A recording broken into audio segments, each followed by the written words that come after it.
Donc bonjour, je suis Nathalie Parola, je suis psychologue clinicienne spécialisée en addictologie. Je suis également docteur en psychologie, donc en addictologie et en psychiatrie dans le service du professeur Lançon à la PHM.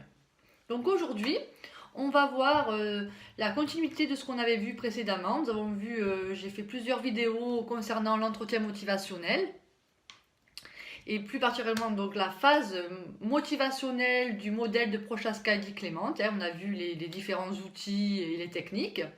Aujourd'hui, on va faire plus précisément la deuxième phase du modèle. Vous vous rappelez, la phase thérapeutique avec les trois stades, le stade d'action, de prévention de la rechute et de la rechute. Donc je vais vous présenter le plan. Il y aura trois parties. Donc première partie, on va revenir, comme je vous disais précédemment, sur la deuxième phase du modèle de Prochaska-Eddy-Clement de la roue, donc la phase thérapeutique, avec le stade d'action, de prévention de la rechute et de la rechute. Dans une deuxième partie, on verra comment on va appliquer ces différents stades pour traiter les addictions. Donc on verra un exemple de TCC pour les addictions, thérapie cognitivo-comportementale, comment on peut effectuer une TCC, un exemple.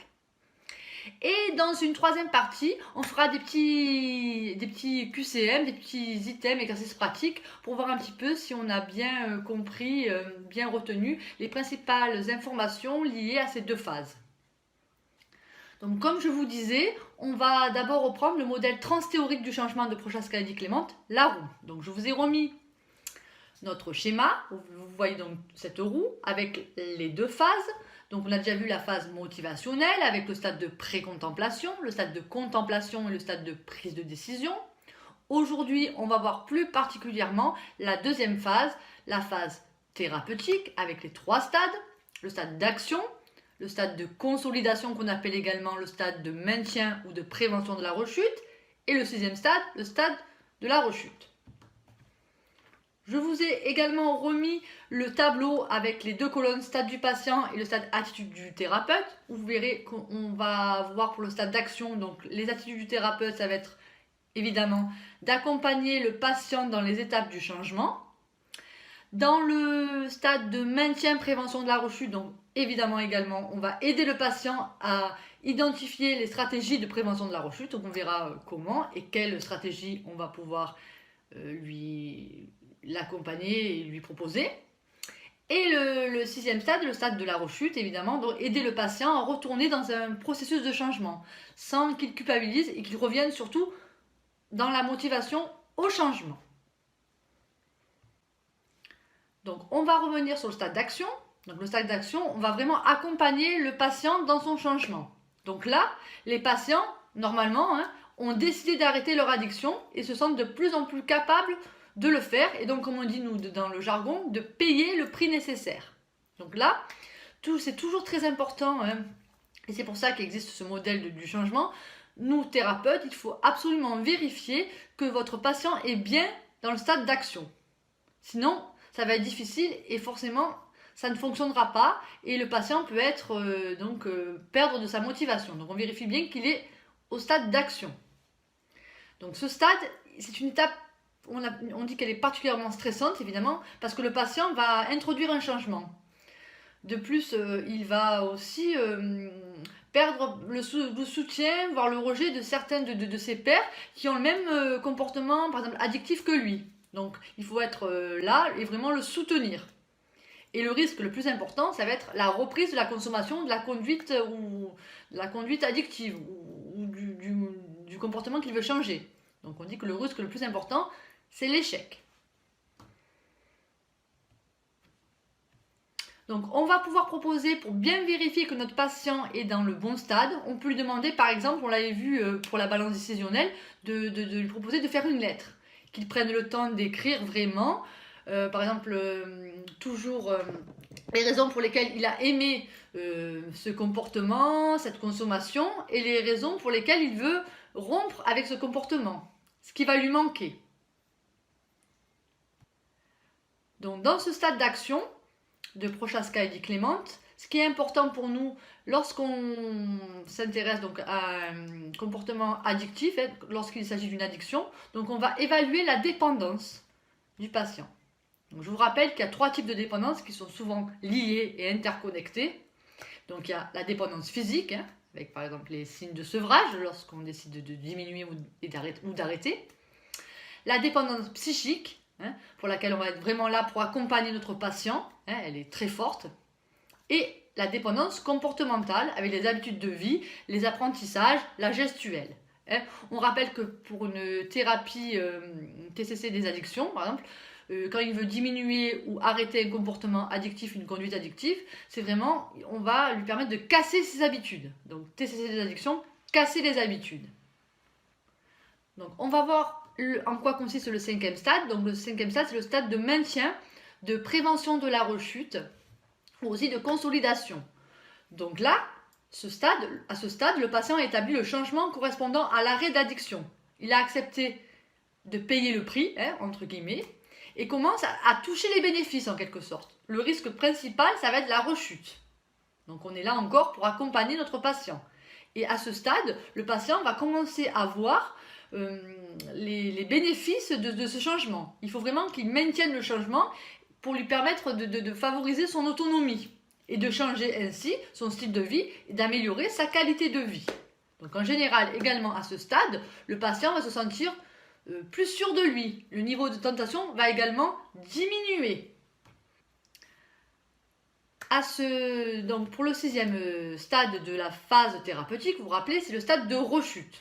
Donc là, on va apprendre avec le patient à considérer, par exemple, s'il y a reprise, cette expérience comme une expérience qui permet de progresser et non comme un échec.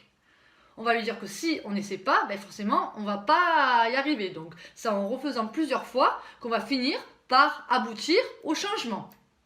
Donc, ce qui compte pour nous, c'est face à une reprise, face à une reconsommation, mettre de nouveau en place un plan d'action qui va permettre à notre patient de tenir une conduite préparée à l'avance. Il faut qu'il soit préparé, il faut toujours anticiper. Ce qu'il faut faire également, c'est être réaliste et objectif. Donc, ne pas dramatiser, hein. On reprend les raisons pour lesquelles il s'est passé ça. Il y a une reconsommation par exemple, mais surtout nous, notre conduite en tant que thérapeute, c'est d'éviter au patient de culpabiliser. Qu'il culpabilise le moins possible, l'accompagner et positiver. Donc ce qu'on peut faire, c'est au préalable anticiper les actions qu'il pourrait mettre en place s'il y avait par exemple une reconsommation. Donc voilà, nous avons repris les 3 derniers stades du cycle de Prochaska-Di-Clément qui constituaient dans la phase thérapeutique. À partir de ces stades de cette phase thérapeutique, on va voir ensemble comment mettre en place une TCC, une thérapie cognitivo-comportementale pour traiter une addiction. Et donc cette TCC va se faire en 6 étapes qu'on va voir ensemble maintenant. Donc les 6 étapes sont: première étape, auto-évaluation. Deuxième étape, on va identifier avec notre patient les situations à risque, ce qu'on appelle les situations pièges ou situations à risque. Troisième étape, ça va être ensemble de choisir l'objectif. Le patient va-t-il préférer aborder un sevrage partiel, donc un arrêt progressif, ou un arrêt total, ce qu'on appelle sevrage total. Quatrième étape, on va développer des stratégies de contrôle comportemental, développer donc les stratégies avec notre patient. 5e étape, c'est le travail de renforcement, le stade du maintien, le stade de prévention de la rechute. Vous vous rappelez, à la phase motivationnelle, le stade le plus délicat, on peut dire, c'était plutôt le stade de contemplation, où on avait vraiment pas mal de travail, nous, à faire. Là, on va vraiment intervenir dans le stade de prévention de la rechute, donc la 5e étape. Et la 6e étape, donc on vient de le voir, c'est anticipation d'un éventuel échec, donc d'une éventuelle rechute. Donc la première étape, c'est l'auto-évaluation. Donc on a au préalable déjà prêt, on peut le faire à la main ou par ordinateur, un tableau avec, vous voyez là, en abscisse il y a les dates et en ordonnée les heures. Le patient va noter chaque jour sa consommation, sa conduite addictive. Là, il peut le faire par heure. On peut lui demander de noter ses consommations et ses envies avec différentes légendes. Pourquoi faire ce tableau? Pour plusieurs raisons. La première, c'est forcément avoir, nous, un état des lieux, par exemple, des consommations, pour pouvoir mettre en place un plan de changement adapté, un plan d'action. Mais aussi, ça peut être également pour permettre déjà une prise de conscience à notre patient. Qu'il se dise, ah là j'ai consommé à cette heure-ci, j'ai consommé à cette heure-là, qu'il ait déjà une prise de conscience. On va également proposer à notre patient de remplir ce tableau. Donc ce tableau, 3 colonnes, situation, pensée, émotion. Donc un tableau classique en TCC. Et on va demander au patient, lorsqu'une envie survient, notez la situation, la pensée et l'émotion associées à cette envie. Donc on va identifier avec lui le mode de fonctionnement de ces envies. Donc le patient, il note la situation. Ensuite, il note à quoi il a pensé lorsque la situation s'est présentée. À quoi j'ai pensé, qu'est-ce que je me suis dit dans ma tête. Et l'émotion associée. Joie, tristesse, surprise, dégoût, etc. On peut également, à ce stade, lui proposer de répondre à 3 types de questions qu'on va voir ensemble. Donc pareil, il peut répondre chez lui ou répondre en séance avec lui. On peut répondre ensemble donc. Ce que je pense est-il réaliste? Quels sont les risques que cela se réalise? Deuxième question, ce que je pense est-il juste? Quelles sont les preuves que cela va arriver? Ou troisième question, et même si ce que je pense est réaliste et juste, quelles sont les conséquences auxquelles je dois m'attendre? Donc vous voyez, on anticipe au maximum avec notre patient ce qui peut arriver et on fait vraiment l'état des lieux de ses conduites, des situations, des pensées et des émotions, de la sphère émotionnelle et cognitive.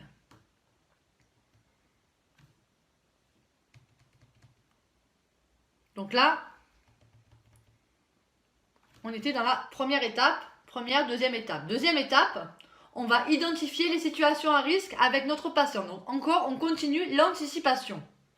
Donc si on prend l'exemple d'une addiction à l'alcool, on va par exemple évaluer les prises de boissons alcoolisées et on va repérer les situations où le patient est tenté de boire ou boit. Donc je vous ai mis un exemple d'un questionnaire des habitudes de prise de boissons alcoolisées d'après la clinique de Saint-Salvador. Donc c'est un questionnaire qu'ils ont effectué et qui est très intéressant et très pertinent, avec plusieurs exemples de situations. Donc là, le patient va cocher. Il m'arrive de prendre un verre lorsque je rencontre l'une ou l'autre personne, lorsque j'ai des ennuis pour les oublier, par habitude, ou quand je me sens seule, pour le goût agréable, lorsque je dois faire une chose inhabituelle, par goût, ce qui est devenu une habitude, pour éviter des tremblements, quand je me sens abandonnée, lorsque j'ai des difficultés que je ne supporte pas, pour accompagner un repas, parce que j'ai plaisir à boire, pour me remonter le moral, enfin. Il y a plusieurs situations et là, le patient va les cocher et ça va nous aider, nous, à avoir plus d'informations au niveau des habitudes gustatives, sociales, au niveau de son état anxio-dépressif, est-ce que ça le stimule, etc. À vous de voir et que ça vous apporte le maximum d'informations pour la suite. Donc là, on est à la troisième étape, le choix de l'objectif. Donc le choix de l'objectif, vous vous rappelez, c'était arrêt progressif ou arrêt total. Alors, souvent, le patient va vous demander, va opter plutôt vers un arrêt progressif. On le laisse faire. On voit ce qui va se passer. De toute façon, le patient est motivé. Il va essayer comme ça, parce qu'il se sent plus motivé et plus sûr de lui. On sait en général que ce sera la première fois où il va tenter l'expérience et que ensuite, souvent, il va revenir sur sa décision et opter dans un second temps pour un arrêt total. Donc, choix de l'objectif. Donc, on va demander au patient qu'est-ce qu'il désire et comme je vous le disais tout à l'heure, souvent, il va choisir l'arrêt progressif et contrôler sa consommation. On le laisse faire, on fait l'auto-enregistrement des consommations, le contrôle de ses envies, etc. Et si l'objectif venait à échouer, on revient sur le choix de l'objectif et là, souvent, notre patient va opter pour l'abstinence totale à ce moment-là. Ce qu'il compte, c'est d'accepter les objectifs du patient en prévenant de risque d'une abstinence incomplète. Sinon, si on lui impose, nous, d'entrer l'abstinence totale, qu'est-ce qui va se passer? Le patient n'aura pas la motivation escomptée et surtout, il va s'en aller. Il va partir et il ne restera pas donc on risque donc la fuite du patient et il ne rentrera pas dans notre modèle du changement et dans la thérapie, donc ça ne sert à rien. Donc à ce stade, on va faire ce qu'on avait vu précédemment, le plan de changement. Donc là pareil, ce sont 6 questions que l'on a nous déjà préalablement écrites sur un document. Le patient peut le faire en exercice à domicile ou en séance. Donc nous allons voir les 6 questions que vous connaissez déjà normalement. Première item, les changements que je veux faire. Deuxième item, les raisons primordiales qui me motivent à faire ce changement sont. Troisième item, les étapes que je planifie d'entreprendre pour changer sont. Quatrième item, la façon dont les autres peuvent m'aider sont. Si le patient est accompagné ou si autrui est aidant. Attention, entre parenthèses, à vous de voir. Cinquième item, je saurai que mon plan fonctionne si. À quoi je vais voir que je suis sur le bon chemin, que je continue comme ça. Sixième item, les éléments qui peuvent interférer avec mon plan de changement sont les obstacles. Est-ce qu'il y en a encore? Donc là, à cette phase, on va lui demander de remplir également le tableau des situations, les 3 situations à plus haut risque au niveau des envies. Et de noter à côté dans la deuxième colonne les stratégies alternatives, les comportements, les moyens que j'ai qui peuvent me procurer également du plaisir. Les stratégies alternatives à mes situations à risque. Donc là, on commence à travailler sur la mise en place des stratégies, l'identification des stratégies et comment on va les mettre en place. Donc là, je vous ai noté les différents types de stratégies qu'on a classées en 2 catégories. Les stratégies à contrôle externe, ce qu'on appelle les stratégies comportementales, et les stratégies à contrôle interne, ce qu'on appelle les stratégies cognitives d'opposition. Donc on va voir d'abord dans un premier temps les stratégies comportementales donc à contrôle externe. Donc il y a 3 types. Les stratégies donc on peut appeler l'évitement et contrôle du stimulus, contrôle de la situation, de ce qu'on veut éviter. On peut aussi utiliser comme stratégie comportementale s'assurer de la participation d'un tiers, d'un aidant. Il y a aussi comme stratégie comportementale à contrôle externe le traitement médical, les anxiolytiques, les hypnotiques. Deuxième catégorie de stratégies à contrôle interne, ce qu'on appelle les stratégies cognitives d'opposition. Donc là, il y a par exemple la reformulation quotidienne de la décision. On se répète dans sa tête ce qu'on compte faire, notre plan de changement par exemple, notre objectif. Deuxième type de stratégie cognitive d'opposition qu'on va revoir tout à l'heure, ce qu'on appelle déclenchement d'un comportement inhabituel, c'est-à-dire par exemple les exercices de relaxation. On peut aussi également le changement de lieu, le contexte, donc les exercices de relaxation, la méditation.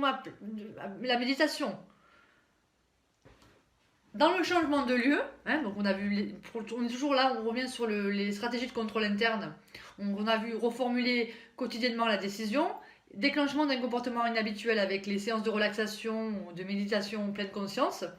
Pour le changement de lieu, je vais vous donner quelques exemples.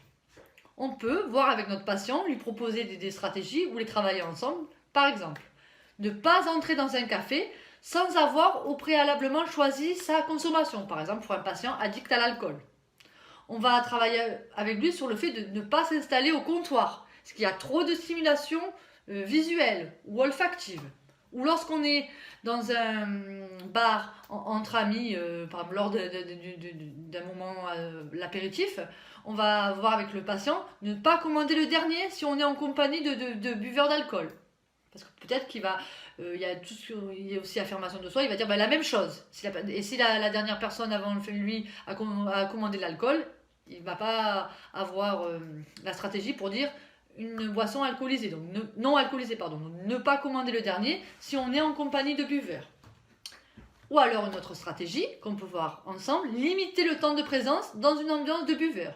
Ou si vous ne sentez pas, vous sentez que l'envie est trop forte, vous quittez le lieu. Troisième technique toujours à contrôle interne, les techniques d'affirmation de soi et de gestion du stress. Donc gestion du stress, ça fait des exercices de respiration. mais aussi d'affirmation de soi, on vient de le voir tout à l'heure, donc savoir dire non, apprendre à faire un refus, mais aussi apprendre à recevoir une critique. Donc, si on revient sur les stratégies à contrôle externe, donc les stratégies comportementales, donc on peut travailler avec les patients sur plusieurs de ces stratégies et les guider pour les trouver. Donc il peut y avoir une activité brève, par exemple si l'envie survient, vous pouvez par exemple boire une boisson fraîche, donc non alcoolisée bien sûr, manger un fruit, se laver les dents. Lorsque l'envie arrive aussi, ce qui marche pas mal, c'est par exemple prendre une douche, un bain. Il y a évidemment par exemple pour le tabac, nicopatch, prise de substitut nicotinique. Ou alors, ce qui est aussi très pertinent et qui fonctionne très bien, c'est l'activité sportive. Donc faire du sport. Ce que je vous ai dit aussi, les exercices de relaxation. Mais également, vous sentez que l'envie arrive, vous pouvez appeler une personne, parler à une personne soutenante. Donc je vous rappelle que on dit que les envies surviennent par vagues. Donc l'envie peut arriver, du coup l'envie est forte, on va décider d'appeler quelqu'un par exemple au téléphone, discuter avec cette personne, et quand on va raccrocher au bout de par exemple 5 minutes, on va se rendre compte qu'en fait l'envie est repartie, comme elle est venue. Donc on va prendre un exemple, par exemple, souvent le stimulus, le café est associé à la cigarette. Je bois, donc je vais avoir envie de fumer la cigarette parce que c'est à ce moment-là que j'ai l'habitude de fumer ma cigarette lorsque je bois mon café. Donc comment travailler, donc ce qu'on appelle le contrôle du stimulus, comment travailler cette situation avec notre patient. Donc on va déjà travailler sur le fait que peut-être utiliser quoi comme stratégie? L'évitement. Éviter de boire du café. On va éviter dans un premier temps cette boisson. Ou alors, la stratégie de la substitution. Remplacer le café par une autre boisson chaude, infusion, thé. Ou alors, la stratégie du changement. Modifier la situation déclenchante, modifier le contexte. On va se rendre compte que le contexte est associé à l'envie qui survient. Donc prendre son café dans un autre endroit, dans une autre tasse, à un autre moment. Tout ce qu'on vous propose là, c'est évidemment des exemples. Vous pouvez en trouver d'autres de vous-même, vous adapter, être créatif. Les TCC, et en l'occurrence les TCC des addictions, c'est aussi de la créativité. Donc, on va revenir maintenant sur les stratégies cognitives d'opposition. Vous vous rappelez les stratégies à contrôle interne. Donc là, on l'a vu à l'instant, c'est le contrôle des envies.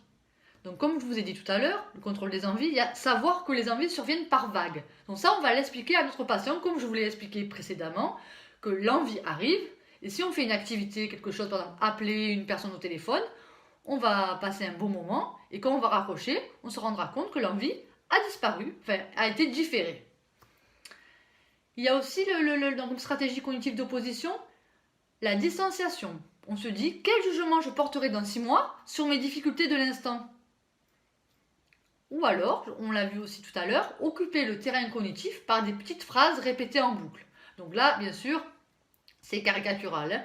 La cigarette j'arrête, dehors l'alcool. À nous, aux patients aussi, de se trouver, de créer ensemble des petites phrases motivantes. Comme stratégie cognitive d'opposition, il y a, comme on vient de le voir, se répéter la liste de ses motivations. Donc on peut aussi les résumer, vous rappeler sur la balance décisionnelle. Un tableau, bénéfice de l'arrêt, inconvénient de l'arrêt, avantage de la consommation, inconvénient de la consommation. Donc on se refait un petit tableau, on voit ce qui motive notre patient. On peut aussi voir avec notre patient comme stratégie cognitive d'opposition, donc à contrôle interne, cognitif, penser à autre chose, puiser dans un stock de pensées plaisantes. Analogie par exemple avec le changement de sujet de conversation pour couper court à une conversation pénible. Aller chercher, aller puiser dans des pensées plaisantes chez le patient. Qu'est-ce qui lui plaît? Et aussi, donc une des stratégies cognitives d'opposition qui revient et qui est centrale, l'auto-encouragement. Donc on va résumer un petit peu ça avec l'exemple du tabac. Faut voir le tabac, comment mettre en place des alternatives aux effets positifs de la cigarette. Donc la cigarette, elle a plusieurs fonctions.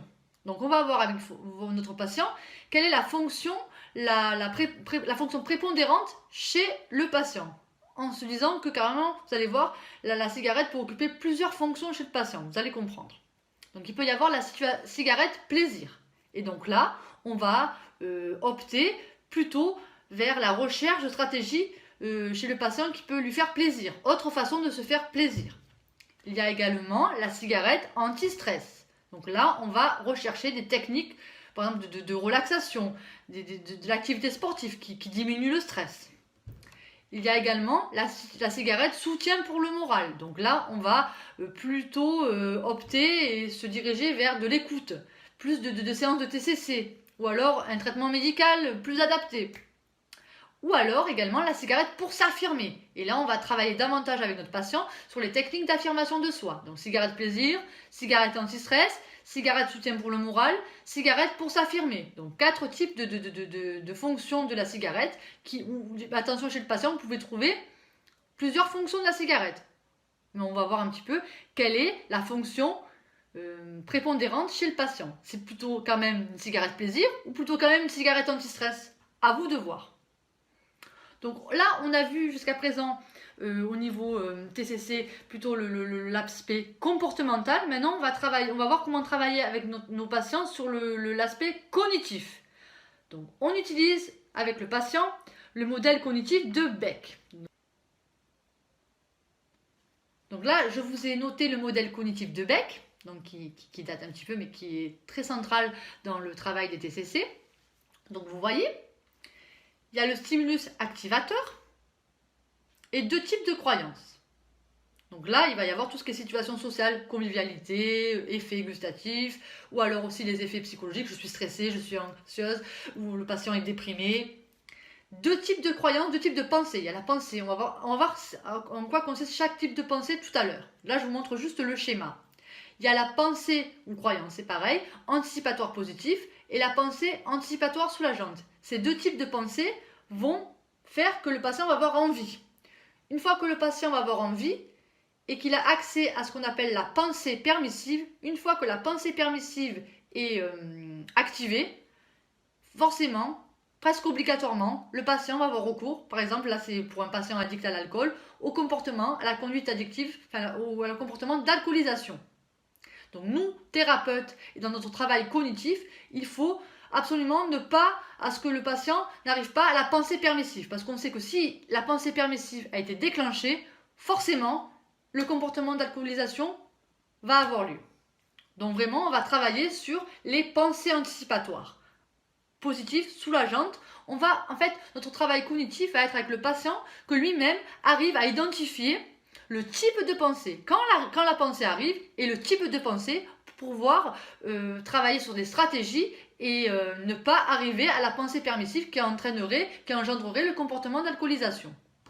Pour cela, on va apprendre avec notre patient, le patient va apprendre à remplir la fiche à 3 colonnes de Beck. Donc le patient, après, va avoir des automatismes et va remplir par exemple ce tableau. Situation, on l'a vu tout à l'heure, toujours pareil, situation, émotion, pensée. Donc voilà la fiche à 3 colonnes de Beck. Donc vous voyez, au niveau situation, on va un petit peu préciser quand, où, avec qui, comment. Donc quand, à quel moment le patient va avoir envie de consommer. À quel moment la pensée va arriver. Période particulière pour le sujet, ou l'endroit. La raison qui font que cet endroit va favoriser l'envie, la reprise.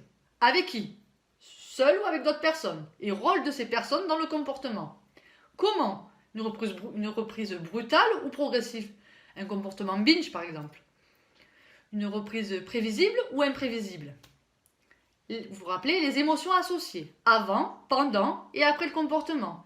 C'est plutôt des émotions positives ou négatives? En quoi ont-elles favorisé la reprise? Donc on va poser toutes ces questions au patient. Il faut qu'après, pour lui, ça devienne un automatisme. Et 3e catégorie, les pensées. Avant, pendant et après la conduite addictive, le comportement addictif. En quoi ce que j'ai pensé a favorisé mon comportement? À quoi j'ai pensé quand j'ai voulu consommer? Donc vous vous rappelez, les pensées anticipatoires, on va apprendre au patient à les identifier. Donc on va lui montrer, il va apprendre ce que c'est une pensée anticipatoire. Donc on va lui mettre des exemples. et vous, on va apprendre ensemble c'est quoi une pensée anticipatoire. Donc par exemple, une pensée anticipatoire positive, c'est par exemple je vais passer un bon moment. Un exemple de pensée anticipatoire soulageante. Exemple, je vais me détendre, je vais me calmer. Ou alors, un exemple de pensée permissive. Attention, vous vous rappelez, une fois que les pensées anticipatoires sont là, une fois que la pensée permissive est là, le comportement addictif, le comportement d'alcoolisation va avoir lieu. Donc il ne faut vraiment pas que la pensée permissive soit déclenchée.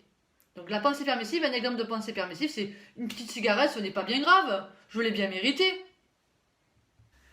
Donc nous poursuivons sur le travail d'identification des pensées. Alors il y a d'autres types de pensées à identifier avec notre patient. À lui montrer, à lui expliquer en quoi consiste par exemple, c'est quoi des pensées minimisantes et des pensées maximalisantes. Donc un exemple de pensée minimisante, par exemple, aujourd'hui c'est la fête, j'en fume une, demain j'arrête. Quand on l'applique au travail sur les addictions au tabac. Ou alors ce n'est pas grave. Donc comme la dénomination l'indique, ce sont des pensées minimisantes et qui sont activées par des émotions positives, agréables, par exemple le plaisir, bien-être. Ensuite, il y a les pensées maximalisantes qui sont, elles, activées par des émotions désagréables, un malaise émotionnel ou alors un sentiment de découragement. Donc ces pensées maximalisantes vont maximaliser, comme le nom l'indique, les émotions et engendrer des pensées comme j'en ai repris une, c'est foutu, je n'aurais jamais dû, je suis nul. Donc vous allez aussi travailler sur l'identification de ces pensées pour travailler aussi sur les émotions. Donc voilà le panel des différents types de pensées à identifier avec nos patients pour ensuite travailler sur les stratégies adaptées.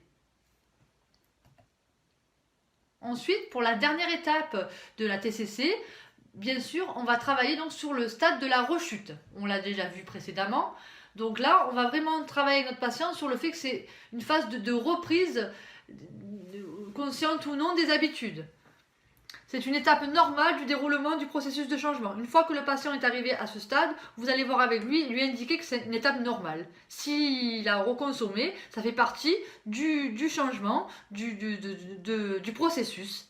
C'est une expérience et non un échec. Il a expérimenté une première fois tout le modèle et tout le processus. Maintenant, il va revenir et re-expérimenter, pas au même stade, le changement pour finir par aboutir, arriver au changement désiré.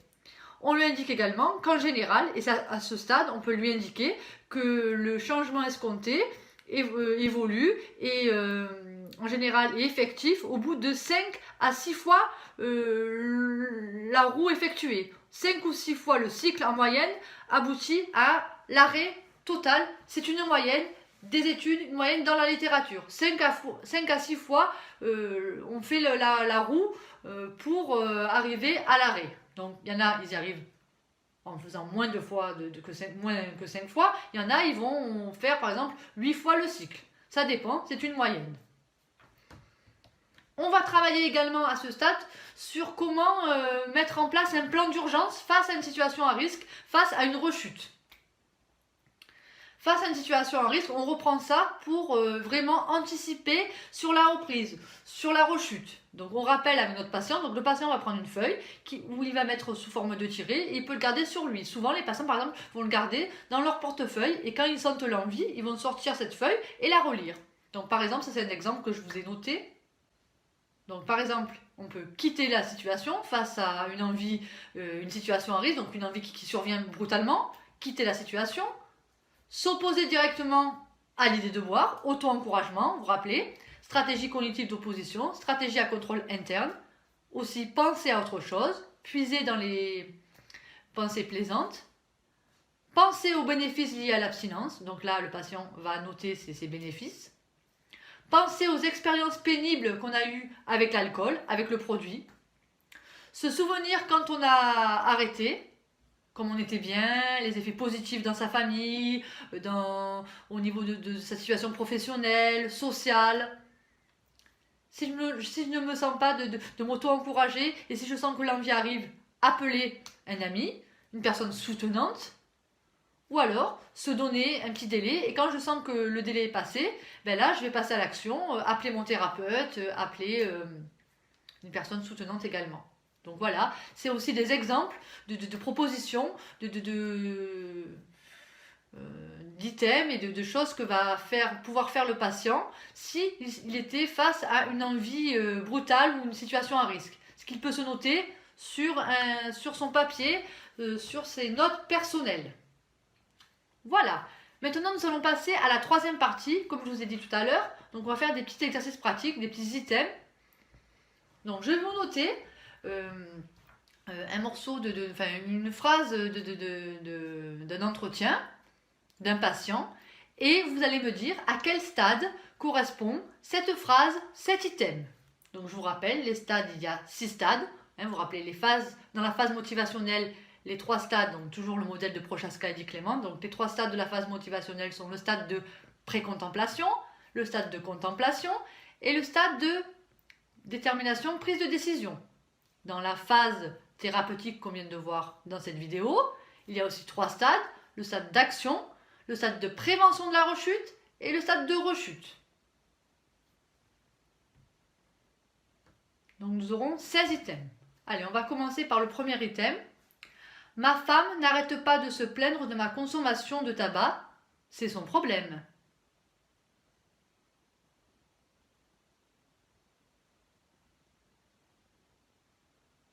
Donc là, il s'agit du stade de pré-contemplation.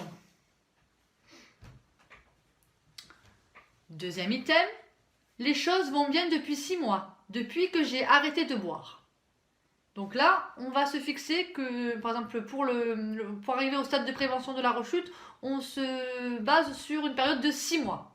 Donc là, on est donc au stade de prévention de la rechute puisqu'on a noté 6 mois. Troisième item, est-il possible d'arrêter la cocaïne d'un coup? Est-ce qu'il vaut mieux diminuer progressivement? Comment s'y prendre en fait?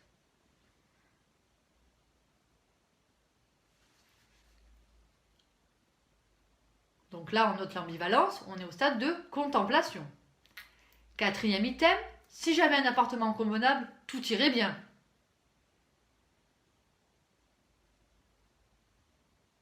Donc là, on peut identifier facilement le déni. Stade de pré-contemplation. Cinquième item, j'ai fumé 2 joints de moins cette semaine.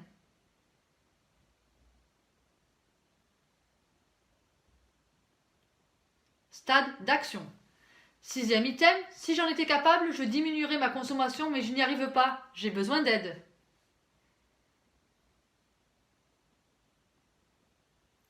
Stade de contemplation. On continue, septième item, depuis 7 mois, j'ai réussi à ne boire que le week-end. Donc là, on va se dire que l'objectif, c'est boire que le week-end. Donc il y a plus de 6 mois, 7 mois. Donc on peut se dire qu'on est au stade de prévention de la rechute. Huitième item, je ne me suis pas disputée avec mon épouse depuis que j'ai arrêté de boire la semaine dernière. Semaine dernière, donc on peut se dire stade d'action. Neuvième item, je n'ai pas de problème, c'est pour faire plaisir à ma femme que je suis là. Donc là, on peut aussi identifier le déni. Stade de pré-contemplation. Dixième item, parfois je me dis qu'il faudrait que je fume un peu moins peut-être, ça me ferait du bien. Donc là, on peut identifier, nous sommes au stade de contemplation. Onzième item, depuis hier, je ne bois plus. Donc là, stade d'action. 12e item, j'ai peur de rechuter à force de sortir avec les mêmes personnes. Stade de prévention de la rechute. 13e item, je ne suis pas dépendant de la cigarette, j'arrête quand je veux. Phrase qui revient assez souvent. Stade de pré-contemplation, déni. 14e item, je ne pensais pas rechuter une nouvelle fois, je crois que je suis incurable.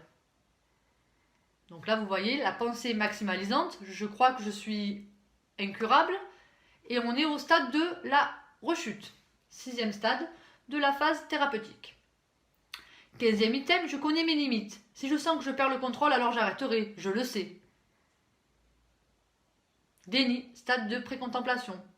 16e et dernier item, c'est difficile de ne pas consommer d'alcool pendant la semaine, mais je vais de mieux en mieux depuis un mois. Stade d'action. Voilà, je vous remercie de votre attention. Et si vous avez une question ou des remarques, n'hésitez pas à m'envoyer un mail à nathalie.parola@ap-hm.fr. Merci.